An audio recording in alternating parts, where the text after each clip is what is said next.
would they want to shoot movies in Southern? Remember, when the industry went here, folks, it was in the early 20th century. California didn't become highly populated until after World War II. Why did they want to migrate in that area? Climate. Because day after day after day, you have blue skies. Now, let's assume you're shooting an outdoor scene, and you have these guys, Native Americans, chasing the cowboys. And you've got this blue sky. You've got to depend on that blue sky for the next day shooting and the next day shooting. You can't wait for the blue skies to reappear again. If you were in Florida, you may have one beautiful blue sky day, you go out to shoot the next day, it's cloudy and overcast. So, well, we can't have these guys riding along and all of a sudden it turns overcast. You needed consistency, and that's what you get in the Mediterranean climate. It's a dry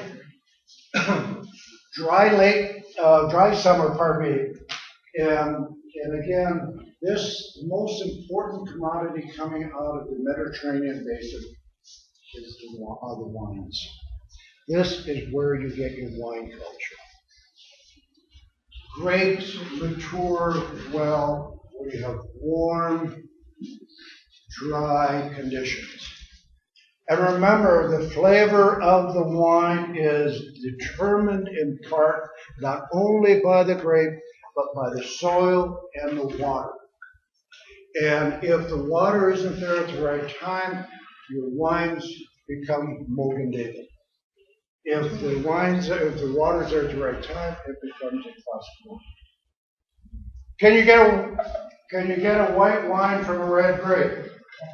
You bet. Where's the color from? Colors from the skins. So if you want a red wine, you keep the skins in for the fermentation process, bam, you've got a red wine. If you want a white wine, you take the skins out, you've got a white wine. What? I make wine. But anyway, this is wine area. I'm waiting for that cold winter and nasty condition for you. I've got about 400 bottles waiting to be consumed. But it's not going to happen. And I have 40 gallons of bottle. Okay, so in this area, remember one of the earliest empires evolved. The Roman Empire was in this region. Again, great agriculture, great climate, but it occupies probably the smallest segment of any climatic type that we have. Okay, that's the Mediterranean. Humid subtropical. In this one, it's a CF climate. The other one was a CS. This is a CF climate. Rain throughout the year. Hot and humid during the summer. Mild, pleasant conditions in the winter.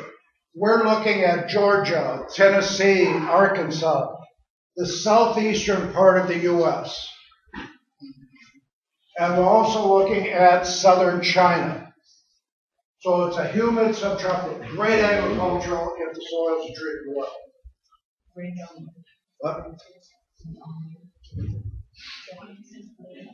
You rain throughout the year. Not every day, but you end up with precipitation amounts every month of the year. Well, think of Florida, think of Georgia. These areas are receiving precip throughout the year. That southeastern part of the U.S., humid subtropical.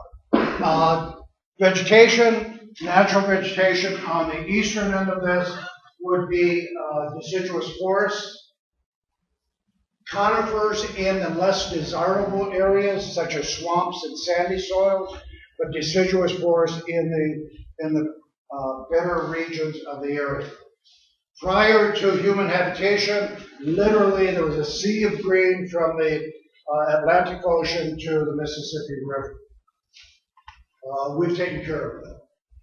On the western part of this, we have what is referred to as the tall grass prairie. The tall grass prairie. And when we say tall grass, again, it's 6 to 8 feet high. It was one of those areas that Western settlers really didn't like to go through because you could hide a man on horseback in here quite easily. So they wanted to travel through the high grass prairies in the spring of the year before they got too tall. So the western half, high grass prairies, the eastern half is mixed deciduous woods. Okay, the last of the seed climates is, it's a CF again. F just means that there's plenty of rain throughout the year.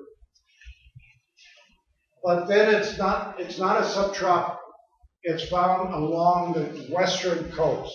It's a marine west coast climate. It's what Seattle has, what Portland, Oregon has. It's what the coast of Alaska has. It's what most of Europe, Western Europe has. It's that pale green that goes almost to the Arctic Circle. And why it goes that far north is the warm ocean currents. The Gulf Stream in North America toward Asia, Europe, and the Japanese combination currents that whip along the coast of Alaska. This is the area of dense conifer forest. This is where you would find the redwoods, the Douglas firs, the big trees that we think about when we think about Washington and Oregon. Huge forests, well-developed forests before we got there. The biggest tree as far as total mass in North America are what type? Sequoia. Sequoias are a little further south, but they're in the Sierra Nevadas, but redwoods come close. Sequoias are larger. So again, Marine West Coast, they're CFB, CFC in your book, and they're just simply moisture throughout the year. And again, not a lot, but throughout the year. Total precip may only be 40 inches, which is 10 more inches than we have.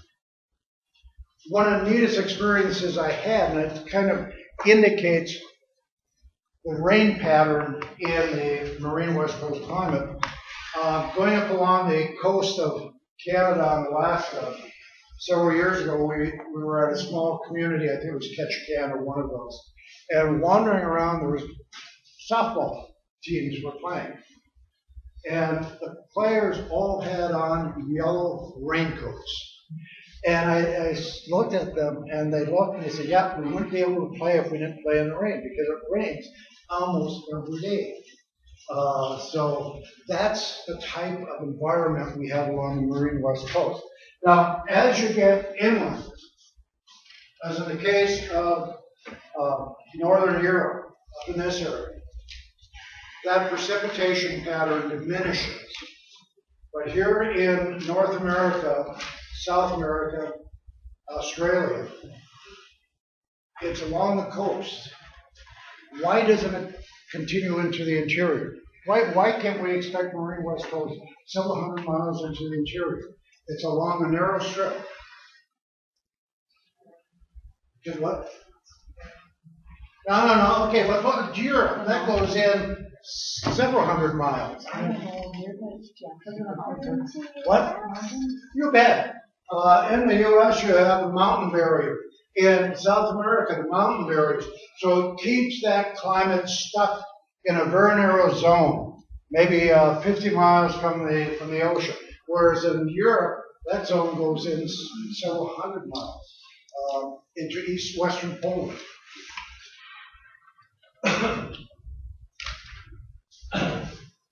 In this area, literally, you have a growing season that is about 10 months long. Unlike what we have here, we have about 120 days. That's 4 months. In this climate, because of the warm ocean waters, the growing season extends out. We've got about 15 minutes.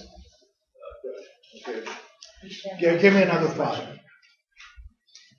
I just want to ask just a general question. We all know that here in Wisconsin, you cut a tree down, you can tell the relative age by counting its what? Radius. Good. How about if you go in the tropical rainforest? Same thing? No. Remember, the rings form because the tree goes through a dormancy period. In the rainforest, it grows throughout the year. And in this area as well, many of the trees will not exhibit